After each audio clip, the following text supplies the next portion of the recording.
Hello friends नमस्कार जय जगन्नाथ आप समस्त एक न्यू ब्लॉग को स्वागत जनाऊँ तो आप समस्त जानते मुझे सोमनाथ में पहुँची जाइए तो सोमनाथ मंदिर दर्शन करने आम सकाल सकाल बाहरी पड़ू आम भाई जेहेतु छुट्टी दिन चलती तो बहुत भीड़ थी भगवान दर्शन करने बहुत असुविधा हम कि सेमती न भगवान कृपार बहुत भल दर्शन भी होता तो देखो आम आसिक पहुँच सारापर यहीटा आम समस्ते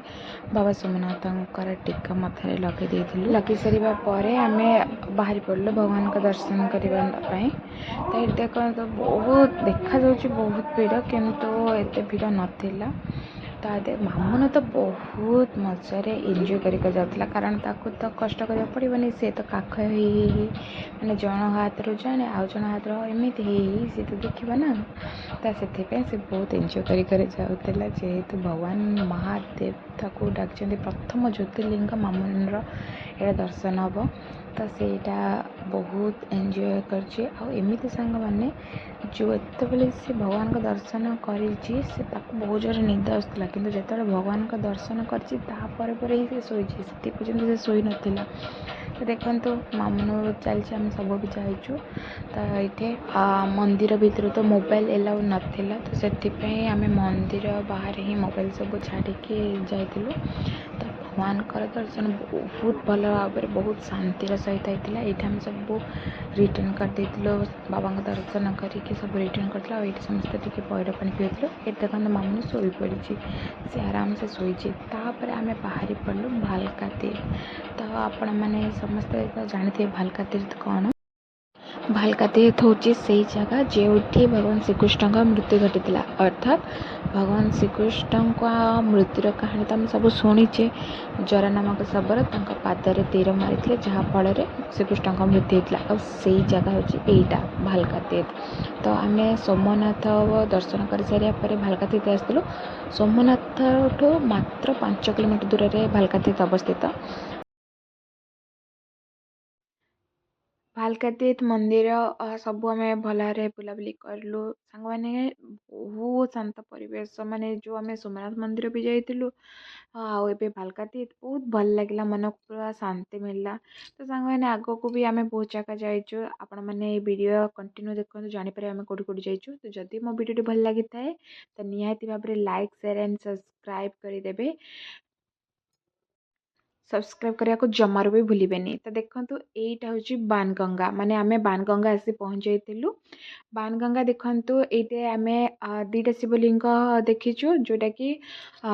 समुद्रर पानी भितर अच्छा महादेव तो ये बहुत भल लगे सुंदर लगे देखिए कि आम मात्र दीटा केवल देखलु तो यहीटा टिके मजा मस्ती आम कलु पानी सहित तापर समस्ते मजा मस्ती कलापर आम बाहर पड़ू गीता मंदिर तो गीता मंदिर कौन कहले सांग ना गीता मंदिर कहुच्छे भगवान अंतिम संस्कार कर तो यहीटा हूँ से गीता मंदिर तो गीता मंदिर बुलाबुली करलु बहुत भल थिला मु कहूँ सांग आम जहाँ जहाँ जगह को जाइलु बहुत भल लगी गीता मंदिर बुलाबुली कर सारापर शेष आम पलि आसलु त्रिवेणी संगम माने 3टा नदीर संगम जोटे होता से जगह को पलि आसलु देखो सांगने ये मामुन के पापा सहित तार खेल चलती मजा चलती तार तो निद पूरा कंप्लीट होता से चारिड़े बुली बुली बहुत मजा सहित एंजॉय कर हाँ मामुन तो बहुत भल भाव एंजॉय करके देखी आउे देखो आम कौटी कौटी जाइलु तापर त्रिवेणी संगम जो 3टा नदीर मिलन हो कपिला हिरन आउ सरस्वती ये 3टी नदीर संगम से जोटा कि गुजरात सोमनाथ टी से त्रिवेणी संगम आम जाइल ता पूर्व गोटे शक्तिपीठ थी से जगह को जाकि बुलाबुली करूँ टे पान कौन किना कि ये सब जिन देखी बुलाबुली करके आम त्रिवेणी संगम पाई जाइलु से मजा मस्ती सब कर सारापर आम रिटर्न हो जाइलु आम होटेल को तो एति से माने सोमनाथ एरिया एत जिनस बुलापी आपण मैंने जब सोमनाथ जाऊँच विजिट करेंगे ये सब जगह को देखिए बहुत भल लगे विशेष किसी जगह नहीं कि जिते जगह आम जाइलु बास बहुत भल लगी आउ मु भी आपण मानक सजेस्ट करी आपण मैंने भी जब जाऊँ सोमनाथ ताले यही जगह को निश्चित जीवे ଆଉ ଦେଖିବେ ଆପଣମାନଙ୍କୁ ବହୁତ ଭଲ ଲାଗିବ। ତ ମୋ ଭିଡ଼ିଓଟି ଯଦି ଆପଣମାନଙ୍କୁ ଭଲ ଲାଗିଥାଏ ତାହେଲେ ନିହାତି ଭାବରେ ଗୋଟେ କମେଣ୍ଟରେ ଜଣାଇବେ କେମିତି ଲାଗିଲା, ଆଉ ସବସ୍କ୍ରାଇବ୍ କରିବାରୁ ଜମାକୁ ଭୁଲିବେନି।